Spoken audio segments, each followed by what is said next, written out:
मेरा नाम अविनाश पटनायक है और मैं उड़ीसा का भुवनेश्वर शहर से रहने वाला हूँ। मैं एक पीएचडी स्टूडेंट हूँ। मैं जो पीएचडी कर रहा हूँ वो फ्लोरिकल्चर लैंडस्केप गार्डनिंग जो स्पेशलाइजेशन है उसमें मैं कर रहा हूँ। क्या बनाया आपने आज हमारे लिए? ये एक ट्रेडिशनल रेसिपी है, उड़िया रेसिपी, जिसको हम लोग गोइंठा पिठा बोलते हैं। इसमें मैंने जो एलिमेंट्स ऐड किए हैं, एडिबल फ्लावर्स के एलिमेंट ऐड किए हैं। फूल का जो रंग है वो मैंने अपराजिता फूल, ब्लू पी फ्लावर डाला है इसमें, तो मैंने वो फ्लेवर पैंडन लीफ का इसमें यूज़ किया है।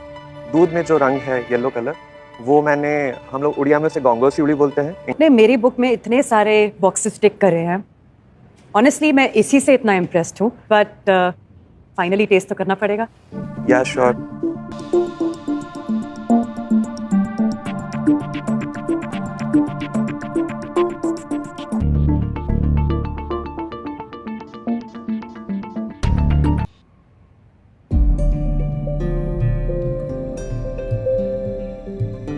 अब बात करते हैं डिश की, बिकॉज इवेंचुअली वो डिश डिसाइड करेगी कि आप अगले पड़ाव में हैं या नहीं। And I say that on behalf of all the जजेस कि आप